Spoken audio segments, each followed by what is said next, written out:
കഴിഞ്ഞ സർക്കാരിന്റെ കാലം മുതൽ കാണാതായ സർക്കാർ മുതലുകൾ, കത്തി, കത്രിക മുതലായ സർക്കാർ മുതലുകൾ രോഗികളുടെ വയറ്റിൽ നിന്ന് കണ്ടെടുത്തത് ഈ സർക്കാരാണ്. ഇതാരും റിപ്പോർട്ട് ചെയ്ത് കണ്ടില്ല. സർക്കാരിനെ ആരും പ്രശംസിച്ചും കണ്ടില്ല.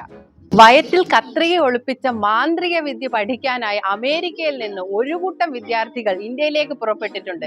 ഇത് നിങ്ങൾ അറിഞ്ഞു കാണില്ല. ഇതും സർക്കാരിന്റെ നേട്ടമാണ്, ഞങ്ങളുടെ സർക്കാരിന്റെ നേട്ടമാണ്.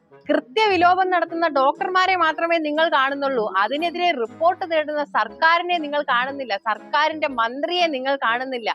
ഈ റിപ്പോർട്ടുകൾക്കെതിരെ കർശന നടപടി മന്ത്രി എടുത്തിട്ടുണ്ട്. എന്ത് നടപടിയാണ് മേഡം റിപ്പോർട്ടുകൾക്കെതിരെ സ്വീകരിച്ചിട്ടുള്ളത്? ഈ റിപ്പോർട്ടുകൾ എന്റെ മേശമേൽ അടുക്കി വെക്കാൻ സ്ഥലമില്ലാത്തത് കൊണ്ട് സ്റ്റോർ റൂമിലേക്ക് മാറ്റാനുള്ള കർശന നടപടി ഞാൻ സ്വീകരിച്ചിട്ടുണ്ട്.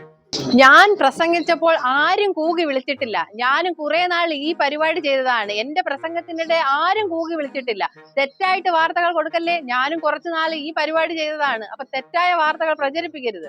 എനിക്കാരെയും പേടിയില്ല. പ്രതിഷേധിക്കാൻ ആൾക്കാർ വരുമെന്ന് കരുതി തന്നെയാണ് ഞാൻ ഇവിടെ ഇറങ്ങി നിൽക്കുന്നത്. വാടാ. അവര് പ്രതിഷേധിച്ചിട്ട് അരമണിക്കൂർ മുമ്പേ പോയി. എനിക്ക് മാസ് ഡയലോഗ് അടിക്കാൻ ആരുടെ അനുവാദം വേണ്ട. ഈ കപ്പൽ ആടി ഉലയുകയില്ല സാർ. കപ്പൽ ആടി ഉലയുകയില്ല മേഡം, മൊത്തം മുങ്ങി നിൽക്കുക. പിന്നെ എങ്ങനെ ആടി ഉലയുന്നേ? നിന്നോടൊക്കെ ദൈവം ചോദിക്കോടാ.